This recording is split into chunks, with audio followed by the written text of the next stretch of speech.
Aujourd'hui, on vous présente la Canon Selphy CP1200. Ouh, c'est parti!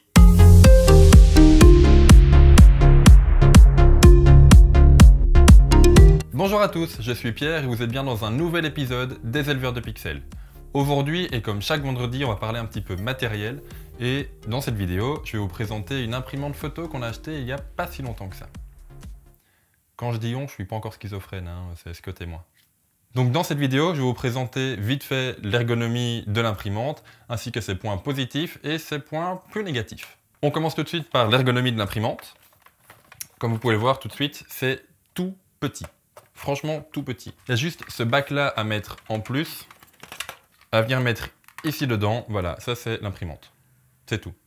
C'est hyper petit, hyper compact, hyper léger. Elle est d'une très bonne qualité de construction. On va quand même pas s'amuser à jouer au foot avec, mais franchement, pour quelqu'un qui n'est pas très soigneux, bonjour, ça passe. Alors, au niveau des commandes qu'il y a dessus, on va commencer ici.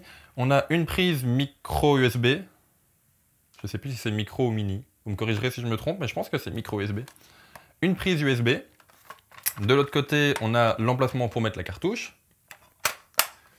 Devant, évidemment, on a l'emplacement où vont s'imprimer les photos, ainsi qu'un slot de carte SD. Au cas où. Et devant, on a un petit écran rabattable, hyper lisible, franchement, avec tous les boutons, le bouton pour l'allumer, ça peut toujours aider, le bouton menu pour la configurer, le bouton Edit, Wi-Fi, ici c'est si on veut gérer directement l'impression sur l'imprimante et pas sur un PC.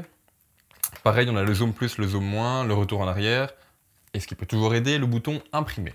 À l'arrière, on retrouve une prise secteur pour le brancher sur une prise, ainsi qu'un emplacement batterie. Un emplacement batterie, donc la batterie qui viendra se mettre ici. J'espère que vous voyez bien. Ouais, normalement. La batterie, on ne l'a pas encore testée. Je ne pense pas qu'on le fera, étant donné qu'on imprime souvent à des endroits posés, fixes. Mais si vous voulez vous balader avec l'imprimante, pourquoi pas en vacances, hein, on ne sait jamais. La batterie offre, d'après le site de Canon, jusqu'à 55 photos.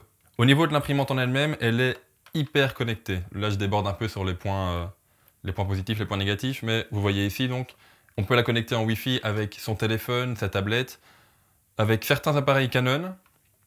Pas de bol, j'ai un Nikon.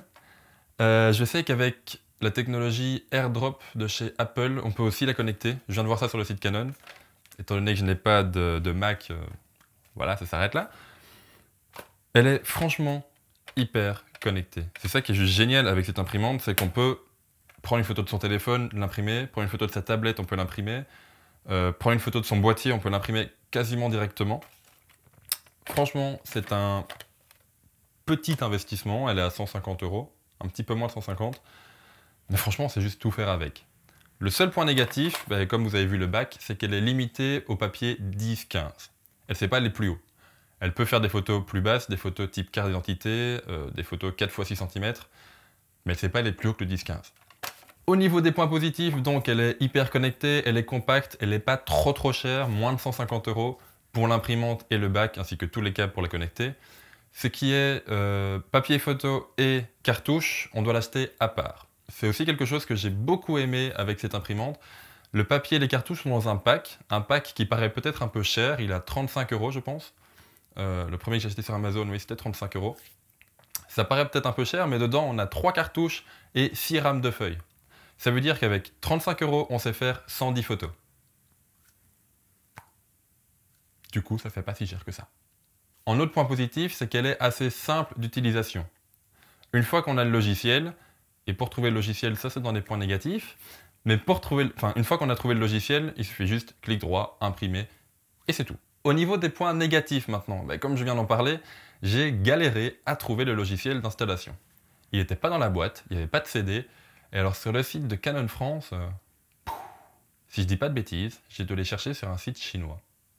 J'ai une version anglaise, hein, donc ça va, je m'y retrouve, heureusement que c'est pas en chinois, mais j'ai galéré à le trouver.